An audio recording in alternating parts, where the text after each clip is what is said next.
से श्रवण कराया जा रहे इस ज्ञान यज्ञ का आज दूसरा दिन।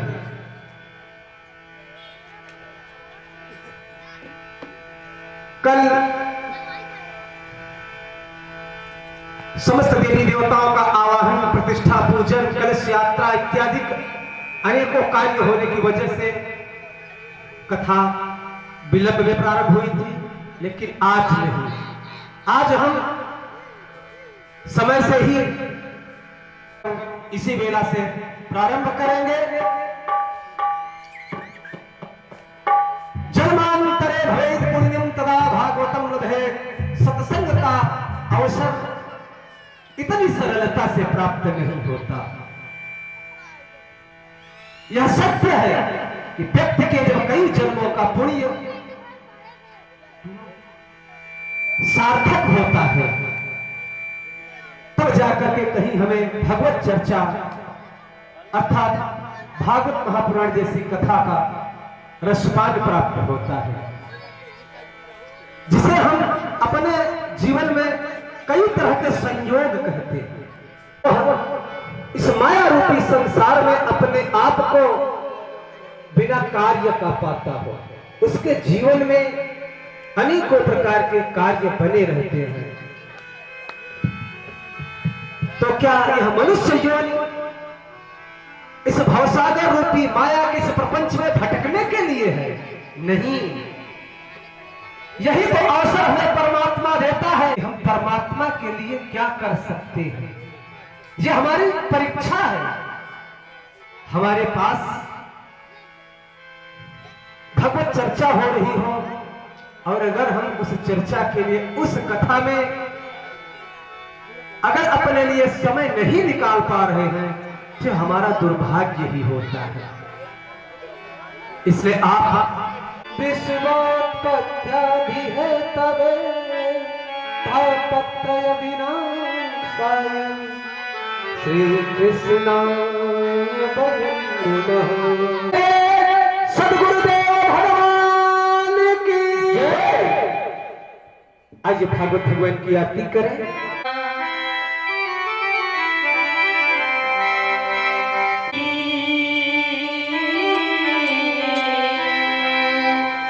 भागवती भगवान की है आरती, पापियों को पाप से है तारती। श्री भागवती भगवान की है आरती, पापियों को पाप से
नमामि विघ्नेश्वर पाद पंकजम्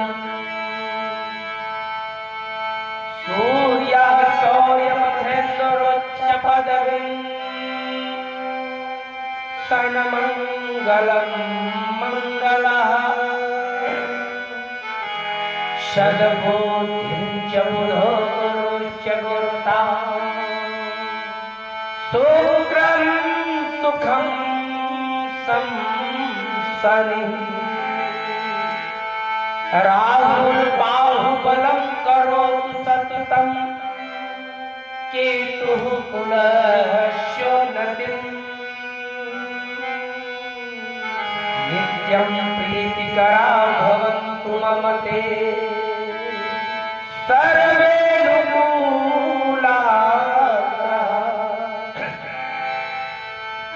कृष्णाय वासुदेवाय हरे परमात्मने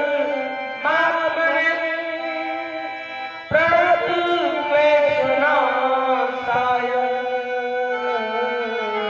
गोविन्दाय नमो नमः। वागर्थाय सम्पृक्तौ वागर्था प्रतिपत्तये जगतः पितरौ वन्दे पार्वती परमेश्वरौ पार्वती परमेश्वरौ। हे सच्चिदानंद भगवान की जय। आइए भक्तों, एक बार पुनः हम लोग श्रीमद् भागवत महापुराण के इस ज्ञान यज्ञ में भगवान शिव को जाने। जब तक हम भगवान शिव को जानेंगे नहीं, तब तक हमारा कल्याण नहीं होगा। शिवम माने कल्याण करता। जो सत्य है वही सबसे सुंदर है और वही सारे जगत के वासियों का कल्याण करता है। सत्यम शिवम सुंदरम। भक्तवृंदों, एक छोटा सा उदाहरण दूंगा। हमारी माताओं बहनों को भगवान शिव जैसा पति चाहिए, न तो भगवान ब्रह्मा जैसा, न भगवान विष्णु जैसा। देवराज इंद्रादि तमाम 33 कोट अर्थात 33 प्रकार के देवताओं की तरह कदापि पति नहीं चाहिए। किसी पर विश्वास नहीं है। आखिरकार विश्वास स्वरूप भगवान शिव है और पति पत्नी के बीच का रिश्ता ही विश्वास का है। और विश्वास है कौन? भगवान शिव। भक्तवृंदों, आइए हम लोग ये आज पुनः कथा के दूसरे दिन इस अमर कथा के प्रथम कथावाचक भगवान शिव की वंदना करें।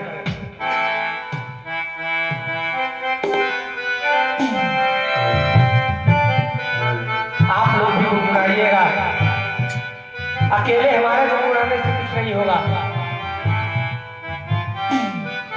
विश्वास पैदा करना पड़ेगा आप लोगों को भी कथा के प्रति, तभी आनंद आएगा। और जब तक आपके हृदय में श्रद्धा स्वरूपा भक्ति नहीं होगी अर्थात पार्वती, तब तक आप विश्वास को पैदा कर ही नहीं सकते। इसलिए ये भक्ति पूर्वक श्रद्धा के सहारे हम लोग विश्वास के पास पहुंचे।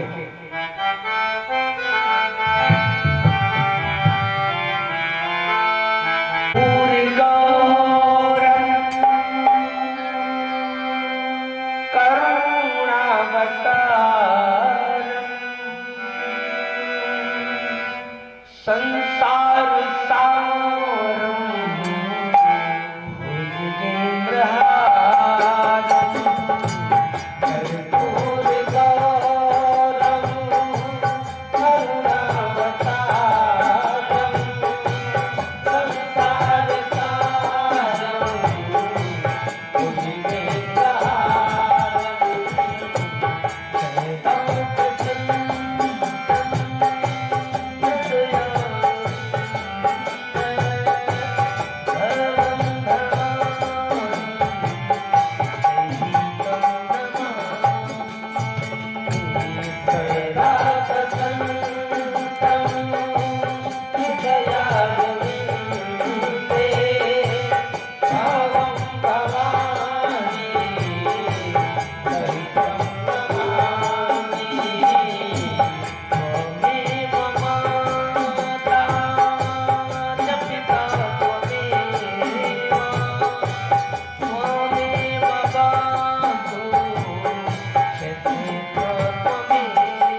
भक्तवृंदों, तीन क्रियाएं।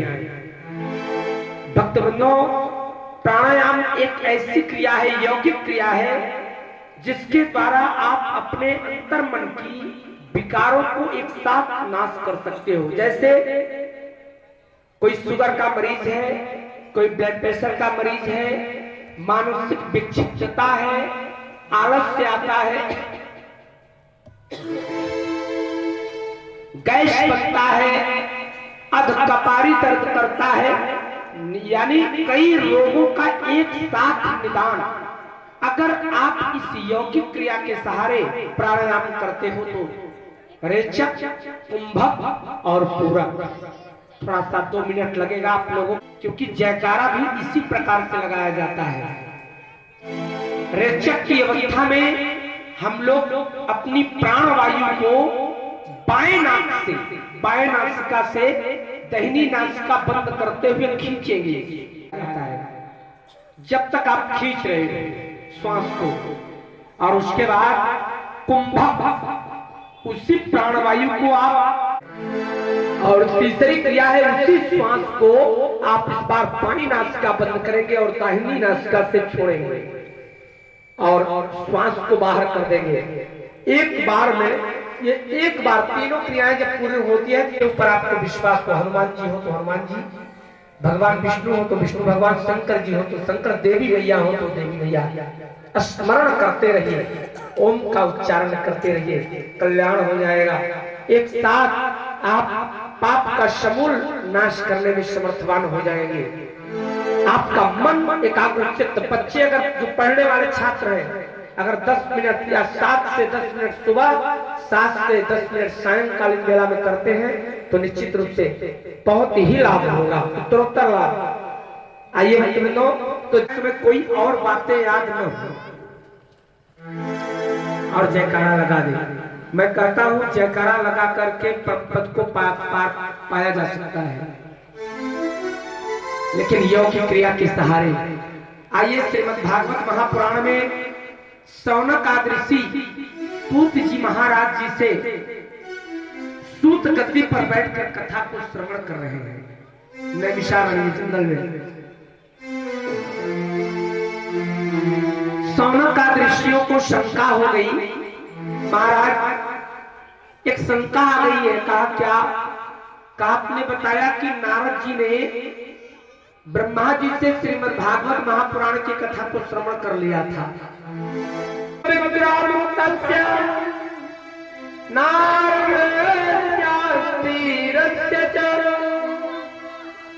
क्यों नहीं रुकते ये नहीं बताया। हम आपको प्रयास कर रहे हैं श्रीमद् भागवत महापुराण से कि एक का खुलासा कर दो कि नारद जी एक स्थान पर रुकते थे। इस संसार में 2 प्रकार के व्यक्ति होते हैं भक्तों, एक प्रपंच युक्त तो दूसरा प्रपंच मुक्त। प्रपंच युक्त और प्रपंच मुक्त। हमारे नारद जी किसमें है? प्रपंच मुक्त। अब प्रपंच युक्त क्या है, प्रपंच मुक्त क्या है, ये हमारी बहनें माताएं हो सकता है आप लोगों में भी कोई नहीं समझ पा रहा हो प्रपंच युक्त क्या है, प्रपंच मुक्त क्या है। काम, क्रोध, मद और लोभ, ये चारों विकारों से जो पीड़ित रहता है वही प्रपंच युक्त है, और जो चारों विकारों से रहित है वही प्रपंच मुक्त है। प्रपंच का कारण ही काम, क्रोध, मद, लोभ, ये 4 प्रमुख कारण हैं प्रपंच। और जिसके अंदर ये चारों नहीं है ना, वो एक स्थान पर नहीं रुकेगा। लिखा यहां पर लोक विग्रह मुक्तस्य, लोक विग्रह माने प्रपंच मुक्त। लोक विग्रह मुक्तस्य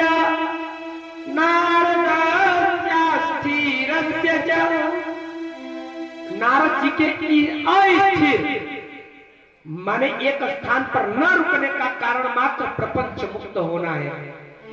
हमारे बीच में एक बहुत बड़ी भ्रांति है भक्तों, हम लोग गांव में जो झगड़ा लगाता है उसको नारद कहते हैं। अरे भैया तुम तो नारद हो गए हो, कहते हैं कि नहीं कहते? ये गलत है, आज से नहीं कहोगे आप लोग। अरे नारद कोई बन सकता है क्या? नारद का आज परिभाषा जान लीजिए, अर्थ जानिए। मैं नारद शब्द की 3 व्याख्या कर रहा हूं। नारदः अर्थात जल की तरह जो गतिशील हो वो नारद है। नार माने पानी, जल। अतः जो गतिशील हो, चलायमान हो, वो रुकता न हो, वो है नारद। नारद का दूसरा अर्थ हिंदी शब्दकोश से मैं लाया हुआ हूं। ना माने नहीं, रद माने दांत।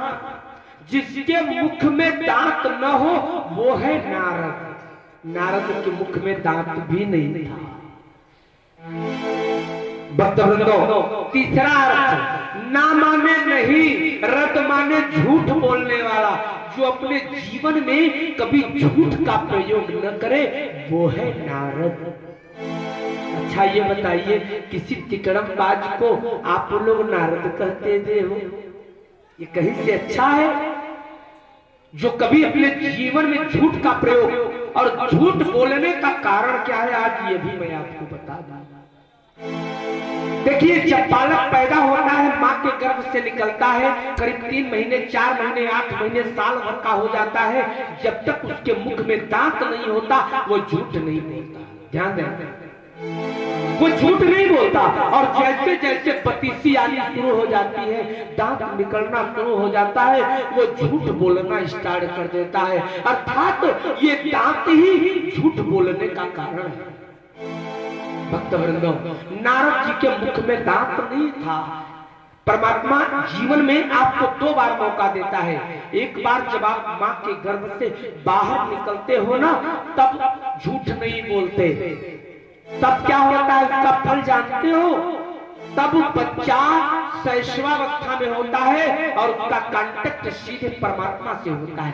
बताइए, कोई बताता है कि कौन माँ है? नहीं, भगवान बताते हैं कि ये तेरी माँ है, ये तेरा पिता है। सोच लो, जब तक मुख में दांत नहीं होता, तब तक बालक परमात्मा के सन्निकट होता है। और जैसे जैसे मुख में दांत निकलना शुरू हो जाता है, वो झूठ बोल बोल करके परमात्मा से दूरी बना लेता है। हम लोग 70 साल, 80 साल, 90 साल जिंदा रहते हैं और दांत टूटना शुरू हो जाता है। दांत टूटने का मतलब समझ रहे हो? दांत टूटना शुरू हो जाए तो आप जान लो कि अब हमें झूठ बोलना बंद कर देना चाहिए, क्योंकि परमात्मा आपको दूसरी बार मौका देता है कि ऐ प्राणी, अब तू मेरे सन्निकट आने वाला है, झूठ लबारी बोलना बंद कर दे। हमारे नारद जी ने अस्थिर होते हुए, एक स्थान पर न रुकने वाले होते हुए भी श्रीमद् भागवत महापुराण की कथा को कैसे सुना, तो क्या कहा सूत जी महाराज ने? अत्रते कीर्तिष्यामि भक्तियुक्तं तथा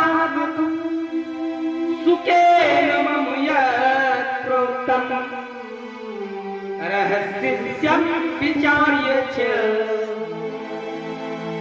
ऐ शौनकादिषु, आज मैं तुम्हें एक ऐसी कथा सुनाने जा रहा हूं भागवत जी की, जो हमारे गुरु जी ने सुनाया था। आप लोगों ने बहुत बार श्रीमद् भागवत महापुराण की कथा सुनी है भैया। कोई बताएगा सूत जी महाराज जी के गुरु का क्या नाम है? नहीं मालूम? क्या भागवत सुनते हो भाई? और सुनाने वाले क्या सुनाते हैं? आप लोग सूत जी महाराज जी के गुरु का नाम नहीं जानते? हमारे सूत जी महाराज जी के गुरु महाराज हैं सुखदेव जी। सुखदेव जी, आप सूत जी करें ना, सुखेन मम यत् प्रोक्तं रहस्यं विचार्य च। अपना प्रमुख शिष्य जानकर, विचार कर, प्रमुख शिष्य विचार कर मुझे कथा सुनाई थी। शौनकादिषु, जो सुनाई थी वही आज मैं तुम्हें सुनाने जा रहा हूं। कौन सी कथा सुनाएंगे जानते हैं? नारद और भक्ति का संवाद, नारद और सनकादिक मुनियों का संवाद। एकदा ही विशालाया चत्वारो ऋषयः सत्संगार्थं समायातः ददृशु तत्र नारदो। एक बार की बात है, विशालापुरी में 4 कुमार, वो 4 कुमार कौन है जानते? कुमार किसी को नहीं कहा गया। हम कुमार किसको कह सकते हैं? कुमार। कुमार का अर्थ जानते हो आप?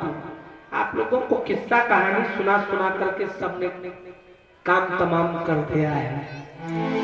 कुमार जिसके ऊपर काम का प्रभाव न हो वो है कुमार। और हमारे शास्त्रों में केवल 4 ऐसे दिखाई देते हैं और 5वें हमारे नारद जी महाराज। 4 कौन है? प्रमुख 4 पहले हैं ब्रह्मा जी के 4 मानस पुत्र। और वो ब्रह्मा जी के 4 मानस पुत्र कौन है? केवल उनका नाम ले लेने से आप पवित्र हो जाएंगे। सनंदन, सनातन और सनत कुमार, ये ब्रह्मा जी के प्रथम 4 मानस पुत्र हैं। इनको ही कुमार कहा गया है। इनके ऊपर कभी काम का प्रभाव नहीं हुआ, कभी भी ये मोहित नहीं हुए। इनकी अवस्था सदैव 5 वर्ष से 8 वर्ष के बीच ही रही, न तो आगे बढ़ी न कम हुई। 5 वर्ष से 8 वर्ष। तो आज बता रहे हैं ये 4 कुमार विशालापुरी में एकत्रित हुए। काहे के लिए? सत्संग करने के लिए, सत्संग करने के बहाने 4 ब्रह्मा के पुत्र एकत्रित हुए। तो क्या देख रहे हैं? कथम ब्रह्मदीन मुखा कुता चिंता पुरो भवान त्वरितम गम्यते पुत्र कुतश्चागमनं तव। वाह क्या बात है, बड़ी सुंदर बात कही। भक्तवृंदो, हुआ यूं कि वही कुछ दूरी पर नारद जी मुंह लटकाए बैठे हुए थे। विशालापुरी में एक शिला पर नारद जी मुंह लटका कर बैठे हैं। और मुंह लटकाने का कारण क्या हो सकता है? या तो काम होगा, या तो क्रोध होगा, या तो मद होगा, या तो लोभ होगा, या तो मात्सर्य। यही 4-5 कारण हैं हमारे मन को गिराने के। और नारद अगर ऐसी स्थिति में आ रहा है तो मामला गड़बड़ है। आज सनकाद मुनियों ने देखा, क्योंकि 10वें मानस पुत्र नारद जी हैं और प्रथम 4 मानस पुत्र सनकाद मुनि हैं। कुल मिलाकर ब्रह्मा जी के 4 मानस पुत्र सनकाद मुनि और ब्रह्मा जी के 10वें मानस पुत्र नारद जी तो भाई भाई हुए ना।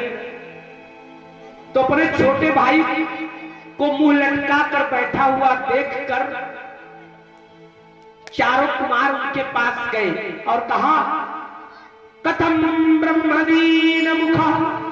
अय ब्रह्मर्षि नारद, बताओ ब्रह्मापुत्र, कुतः चिंता पुरो भवान, तेरे चिंता का क्या कारण है? तुम मुंह लटका कर बैठा मेरे भाई। त्वरितम गम्यते पुत्र कुतश्चागमनं तव। ऐ नारद, बता तू कहीं से थका हारा आ रहा है या कहीं जाने वाला है? क्यों इतना थका थका सा बैठा हुआ है? आज तेरी स्थिति वैसे ही हो गई है जैसे किसी गृहस्थ का सारा धन चोरी हो जाए और वो बेचारा सुबह सुबह मुंह लटका कर द्वार पर बैठा हो और पूरे ग्रामवासी चहकारी देने आ रहे हैं कि फलनवा के यहाँ चोरी हो गई है कि नहीं? आज तुम्हारा मन क्यों गिरा हुआ है? क्योंकि तुम तो काम, क्रोध, मद और लोभ से परे हो और यही कारण होता है मन को गिराने का। नारद जी जब इतनी बात सुनते हैं तो अपने भाइयों को प्रणाम किया। भाइयों को प्रणाम किया, कहा, मेरे भाइयों, जानते हो मैं क्यों मुंह लटकाया हुआ हूं? उसका कारण सुनिए। अहम तू पृथ्वी आतो ज्ञात्वा सर्वोत्तमं इति पुष्करं च प्रयागं च काशीं गोदावरीं तथा। नारद जी ने कहा, ऐ मेरे बड़े भाइयों, मैं पृथ्वी को उत्तम लोक जानकर 4 प्रमुख स्थानों पर गया। हमारे प्रमुख श्रोता सियाराम जी भी भागवत की कथा को श्रवण करने से पहले तीर्थ यात्रा गए थे, और नारद जी भी, आज भी हम लोग ज्यादातर लोग जब तीर्थ यात्रा कर लेते हैं तब भागवत सुनते हैं। वही नियम का पालन आज सियाराम जी के सरवानी जी ने भी किया हुआ है। सपत्नीक 1 महीने पहले तीर्थ यात्रा पर गए थे, 2 महीने पहले। भक्तों, तो आज नारद जी ने कहा कि मैं, मेरे बड़े भाइयों, मैं पृथ्वी को उत्तम लोक जानकर, जहां पर तीर्थ हो तो लोक तो है ही, मैं उत्तम लोक जानकर मैं तीर्थ यात्रा करने गया। और कहां कहां गया? प्रमुख 4 स्थानों का नाम लिया है भक्तवृंदों। पुष्करम च प्रयागम च, पुष्करनाथ बाबा गया। ये पुष्करनाथ बाबा कहां है भक्तवृंदों? राजस्थान के अजमेर जिले में पुष्करनाथ बाबा, जहां पर चतुर्मुखी ब्रह्मा जी की पूरे वर्ल्ड में, पूरे विश्व में, या यूं कह लीजिए पूरे ब्रह्मांड में इकलौती मूर्ति बताई जाती है। चतुर्मुखी ब्रह्मा की पूजा और कहीं नहीं होती। आज नारद जी पुष्करनाथ क्यों गए? पहले क्योंकि वो साप मुक्त स्थान है, वहां पर साप का प्रभाव नहीं होता। कभी भी आप लोग अपने जीवन में जरूर जाइएगा और ब्रह्म सरोवर में जरूर स्नान करिएगा। कहते हैं उस सरोवर में स्नान कर लेने से मनुष्य सदैव पाप मुक्त हो जाता है। ब्रह्मा जी को जब अपनी पुत्री सरस्वती से ही प्रेम हो गया, काम सताया, तो उन्होंने श्रापित कर दिया, श्राप दे दिया। कहा जा, तेरी संसार में कहीं भी पूजा नहीं होगी।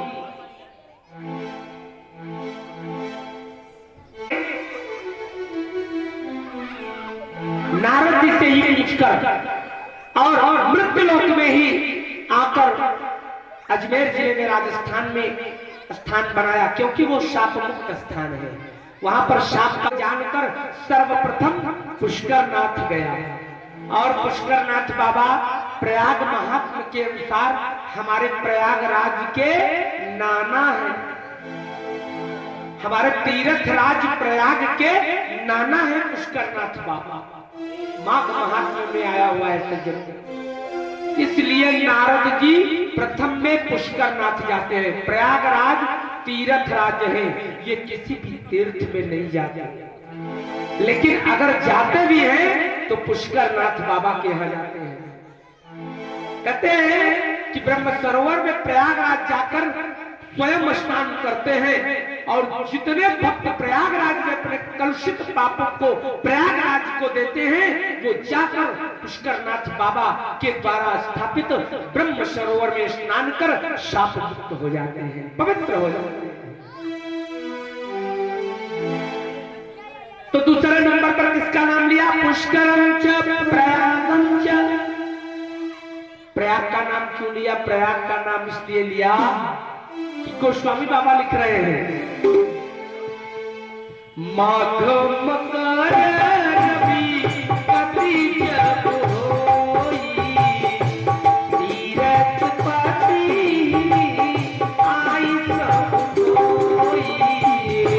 माघ मकर रवि पति जब होई, तीरथ पति आई सब। माघ मास में जब मकर राशि का सूर्य होता है तो तीर्थ पति ही आई सब कोई। 33 प्रकार के देवता सब प्रयागराज में आते हैं। इसलिए नारद जी दूसरे नंबर पर प्रयाग तीर्थ में गए। तीसरे नंबर पर कहां गए? पुष्करम च प्रयागम च काशीम गोदावरी तथा। तीसरे नंबर पर काशी विश्वनाथ के यहाँ गए, वाराणसी में।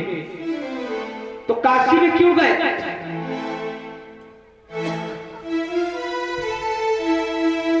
काशी में इसलिए गए कि भगवान शिव, काशी भी पवित्र तीर्थों में मानी गई है सज्जनों। काशी में कोई भी अगर मर जाए तब तो बड़ी उत्तम बात, अगर नहीं भी मरता, मरे कहीं भी, अगर वहां फूका भी जाता है तो कहते हैं सालों के शामिल के साक्षी और सालों की मुक्ति प्राप्त होता है। क्यों? उसका मूल कारण मोहा मंत्र जई जपंत महे काशी मुक्ति है उपदे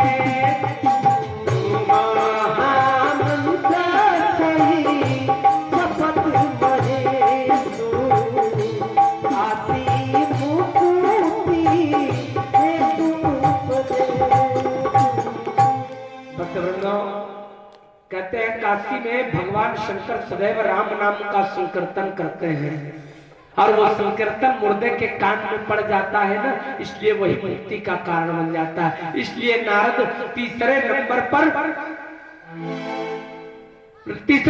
पर काशी में गए। चौथे नंबर पर नाम लिया गोदावरी का। गोदावरी कौन सी तीर्थ है?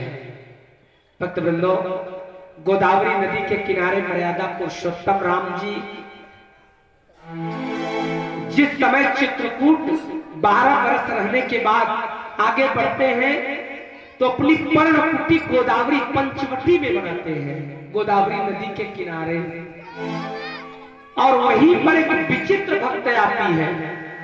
वो विचित्र भक्त कौन है? जो रावण के नाश का बीज बोती है। वो है, उसका नाम शूर्पणखा। जब गोदावरी में पंचवटी में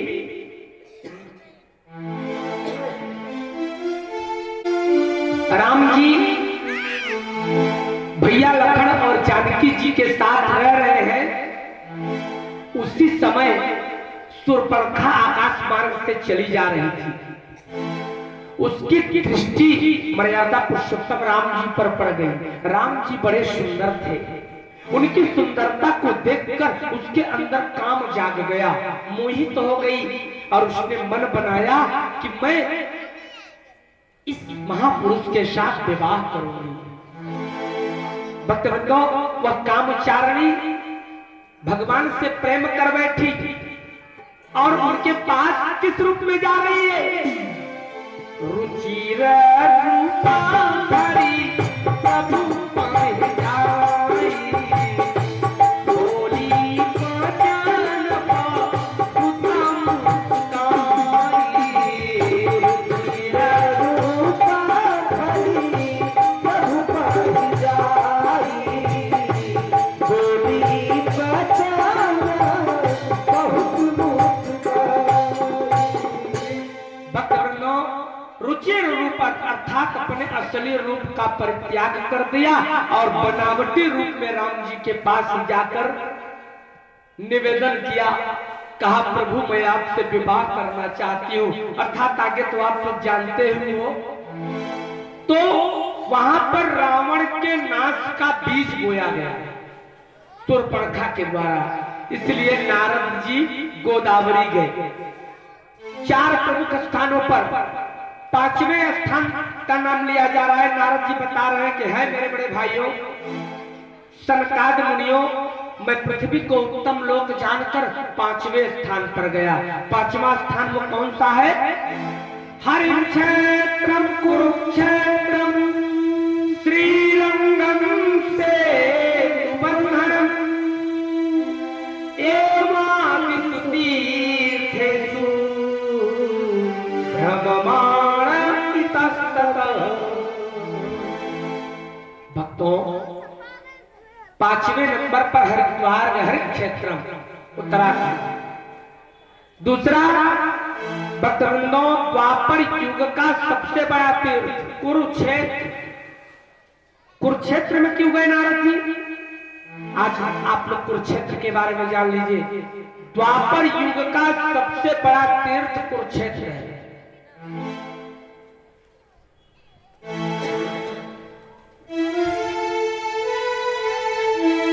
भक्तवृंदों, जिस समय महाभारत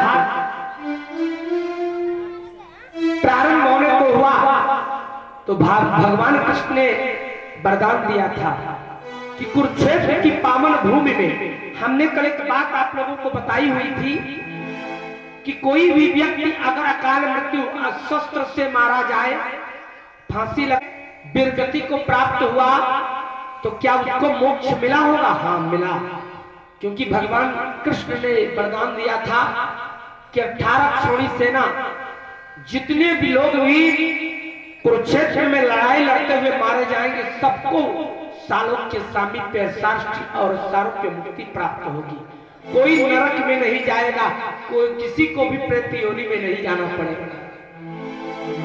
इसलिए व्यास जी ने पद्म पुराण में एक श्लोक लिखा, पद्म पुराण का एक श्लोक सुना रहा हूं। वहां पर सिद्ध हो जाता है कि कुरुक्षेत्र द्वापर युग का प्रधान तीर्थ है। कृते सर्वतीर्थानि त्रेतायाम परम तपः द्वापरे तु कुरुक्षेत्रम कलौ गंगा विशिष्यते।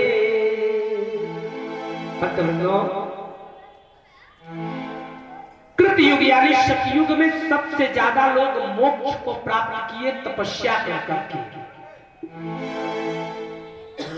अर्थात सतयुग तपस्या प्रधान युग था, त्रेता तीर्थ प्रधान युग था, त्रेतायाम परम तपः, त्रेता युग तपस्या प्रधान था, द्वापरे तु कुरुक्षेत्रम, और द्वापर युग में 18 क्षौणी सेना मात्र 18 दिन के अंदर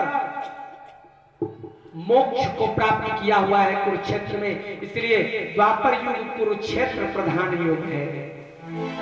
कलौ गंगा विशिष्यते, कलयुग में गंगा मां मोक्षदायिनी मानी जाएगी। कलयुग गंगा प्रधान युग है।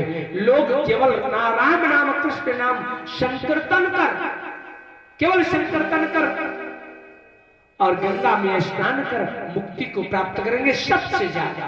इसीलिए लोग आज भी करोड़ों माघ मेले में स्नान किया करते हैं। मोक्षदायिनी गंगा है कलयुग में। तो यहाँ पर आज क्या कर रहे हैं?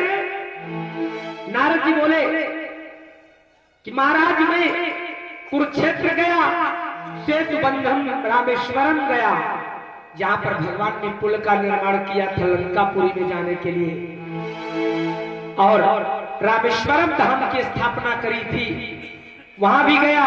लेकिन वहां मिला क्या हमको? नापश्यम कुंडचित शर्मः मनश्यम तो सतारकम कलिना धर्मवीत्रेयं धैर्यं बाधिता। महाराज तीर्थों में मैं गया लेकिन मेरे मन को शांति नहीं मिली।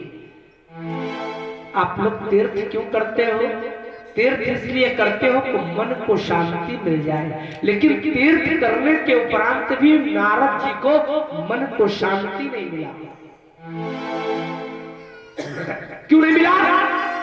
क्योंकि कलिना अधर्म मित्रेण, कलयुग ने अधर्म को मित्र बना लिया है। कलयुग का मित्र कौन है? अधर्म। हम नहीं करें। कलिना अधर्म मित्रेण, कलिना अधर्म मित्रेण, ऐसा कहिए। तो कलयुग का मित्र अधर्म बन गया है, और जिसका मित्र अधर्मी होगा तो बताइए आप शांति मिलेगी क्या? शांति मिलने वाली नहीं है। नारद जी बोले कि हे मेरे भाइयों, जहां भी गया मुझे क्या मिला? सत्यम नास्ति तपः शौचम दयादानं न विद्यते। नारद जी बोले मैं जहां भी गया कोई सत्यवादी नहीं मिला, सत्यम नास्ति, और दूसरा सब झूठ बोलने वाले मिले। दूसरे नंबर पर तपः, कोई तपस्वी नहीं मिला, दूसरे को दिखाने के लिए तपस्या लोग कर रहे हैं। सत्यम नास्ति तपः शौचम, शौच माने पवित्रता, कोई भी पवित्रता का पालन करने वाला नहीं मिला नारद जी को। सत्यम नास्ति तपः शौचम दयादानं न विद्यते, कोई दयावान भी नहीं मिला। एक दूसरे को मारने पर लोग तुले हुए हैं, कोई दया नहीं दिखा। दया देते और दान की बात, कोई 5 रुपए दान करता है तो 50 रुपए बता रहा है। दान की स्थिति यह है, उदरम विरोजीवा वरा का कूट भाषिण। गृहस्थ लोग झूठ बोल बोलकर अपने परिवार का पेट पाल रहे हैं। झूठ के सहारे डॉक्टर मरीज से झूठ बोल रहा है, गुरु चेला से झूठ बोल रहा है, पत्नी पति से झूठ बोल रही है, पुत्र पिता से झूठ बोल रहा है, मित्र अपने मित्र से झूठ बोल रहा है, वकील क्लाइंट से झूठ बोल रहा है, सारे के सारे झूठ बोल रहे हैं। अर्थात सब झूठ बोल बोल कर कमाई कर रहे हैं। हम नहीं कर रहे भैया। भागवत जी के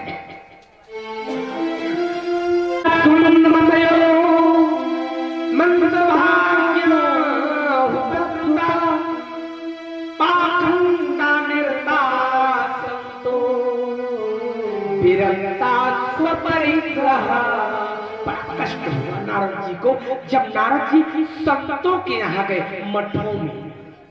हमारे नारद जी ये जो मठ बड़े बड़े हैं, नाम नहीं लूंगा, लेकिन जो मठ हैं, मठों में गए तो क्या देखा? पाखंडा निरता संतो। संत लोग पाखंडी हैं, पाखंड से भरे हुए हैं। दूसरा क्या देखा?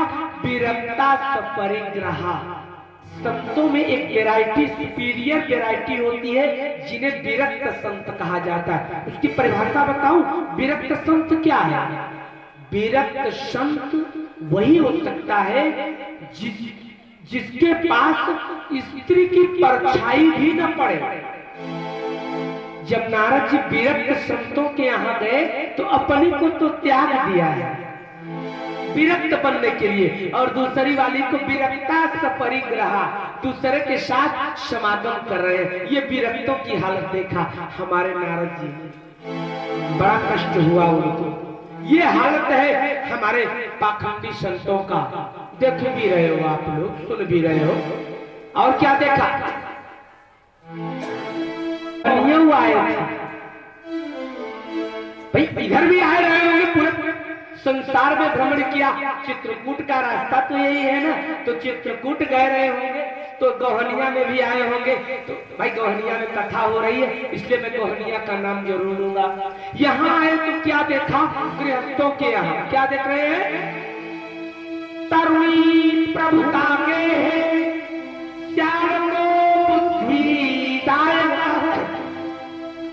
कन्या दंपति नाम चकल गणम। पत्र 9। जब गांव में गए नारद जी, गृहस्थों के यहाँ तो, संतों के यहाँ तो देखा बर्बादी, पाखंडी संत नजर आए, विरक्त दूसरे के स्त्री के साथ समागम करने वाले दिखाई पड़े। अब गृहस्थों के यहाँ गए तो क्या देखा? हर धर्म में औरतन का राज, जो औरत कर रही वही हो रहा है। तरुणी प्रभुता के और सार लोग मंत्री हो, श्याल को बुद्धिदायक, जो सार कहत हो वही हो, श्याल को बुद्धिदायक। हमारे नारद जी पटना भी गए, और पटना के पास एक बड़ा ही निंदनीय कार्य होता है सज्जनों। जो कन्याएं दान की वस्तु है, वहां कन्याएं बेची जाती हैं।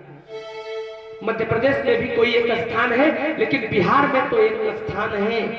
आप लोग कभी भी विवाह शादी का जब समय आ जाए तो देखिएगा, पहले नलिनी सिंह जी एक रिपोर्टर है, टीवी रिपोर्टर, वहां से दिखाया करती थी नलिनी सिंह जी। लड़कियां वहां पर पीठ पर रेट लगाकर बैठी, दंपति नाम चकल कदम। गृहस्थ लोग पैसे के लिए अपनी कन्याओं को बेच रहे हैं। जो भी आज भी हमारे समाज में कन्याओं को बेचता है ना, हम लोग को बड़ी गिरे हुए नजरों से देखते हैं, कहते हैं बड़ा पतित है, इसने 50,000 लेकर अपनी बेटी का विवाह किया था। मानते हैं कि नहीं मानते? नारद जी ने देखा, और क्या देखा? आठ शूला जनपदा शिवशूलात्मजातयः कामिन्यः केशशूलिन्यः संभवन्ति कला विभव। हमारे नारद जी बड़े बड़े महानगरों में गए, जैसे बंबई, कलकत्ता, दिल्ली, चेन्नई, मद्रास। पूजा होती है। आज उसी भारतवर्ष की नारियां अपने रूप का सौदा कर रही है। एक व्यवसाय बन गया है। नारद जी को के मुख लटकाने का बहुत बड़े ये सारे कारण हैं। नारद जी को अच्छा नहीं लगा। क्या कर रहे हैं? आइए आप लोगों के बीच में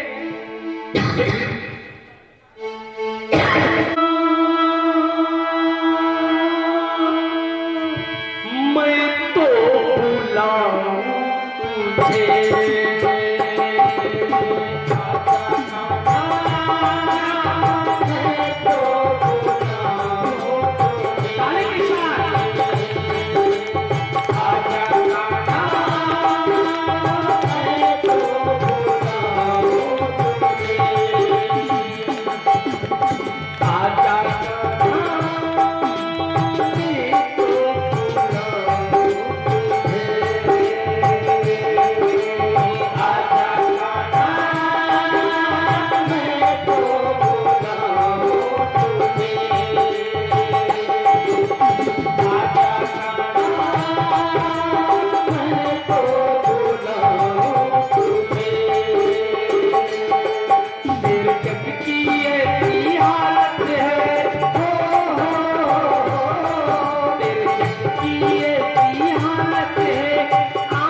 तुझे,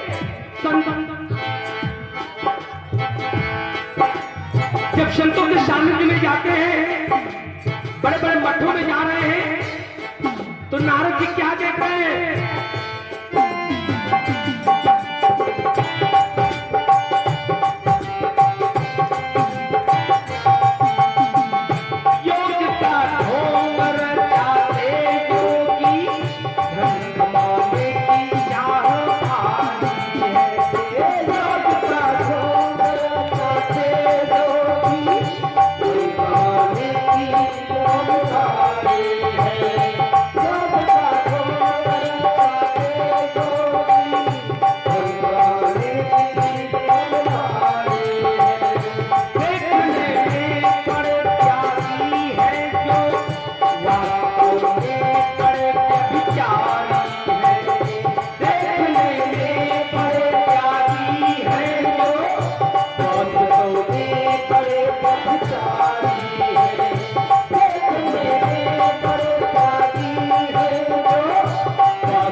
कहां पहुंचा?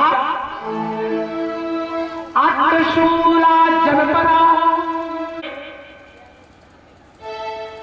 3 चीज बेचना पाप माना जाता था। आज सुन लीजिए, तीनों बेचा जा रहा है। पहला दूध, दूसरा पूत और तीसरा अन्न। दूध, पूत और अन्न तीनों बेचना महापातक माना गया है पाप शास्त्र में। तीनों कलयुग में बिक रहा है। नारद जी ने देखा, बड़ा कष्ट होगा। तो क्या देख रहे हैं? कहा महाराज, इस प्रकार से कलयुग के दोषों को देखता हुआ मैं कहां पहुंचा? मथुरा नगर में। मथुरा नगर में क्या देख रहे हैं? एवं पश्यन् कलर्दोषा पर्यटन पने महिम यामुनम तटमापन यत्र लीला हरेरो।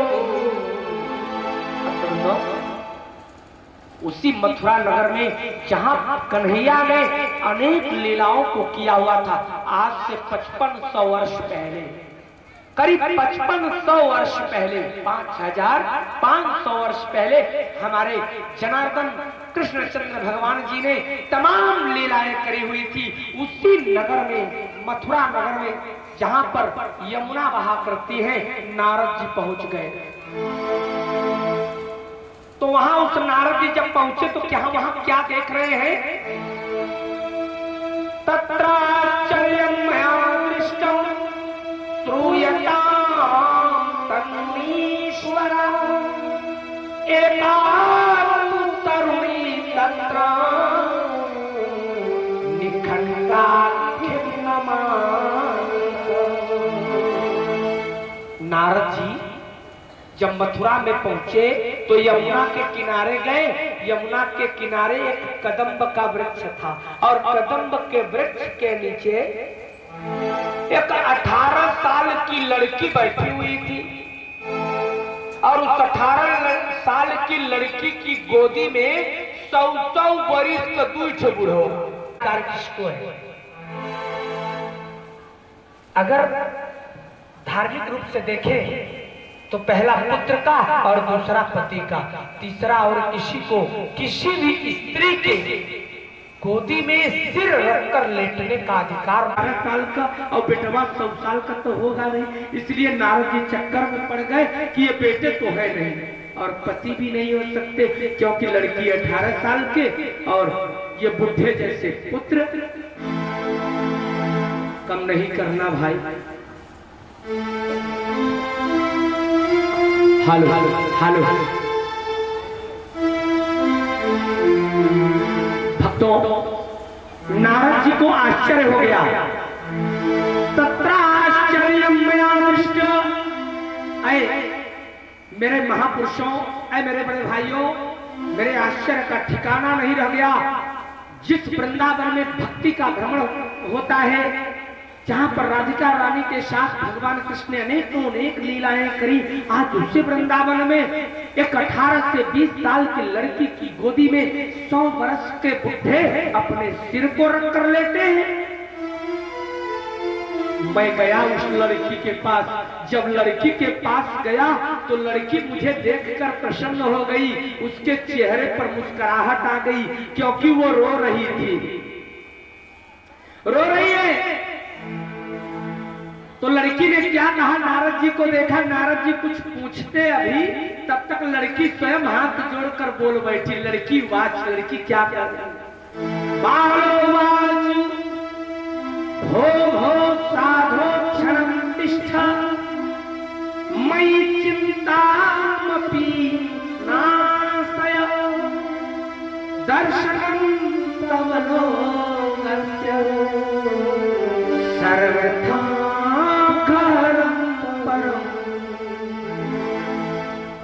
हे ब्रह्मर्षि देवर्षि नारद, आज आपका दर्शन पाकर मैं धन्य हो गई। मैं शायद आप ही का इंतजार कर रही थी। नारद जी सोचे ये मेरे को पहचान नहीं है। कहा भैया मुझे तुम पहचाने? कहां पहचान रहे हो? आज आपके दर्शन मात्र से हमारा मन पवित्र हो गया। और मेरे चिंता का नाश हो जाएगा, मुझे विश्वास है। क्योंकि जब संत पुरुष से समागम होता है ना, संत पुरुष से आप सत्संग करते हो ना, तो आपके मन का भ्रम दूर हो जाता है। नारद के मन की जिज्ञासा, नारद पूछ बैठे, देवी ये बताओ तुम हो कौन?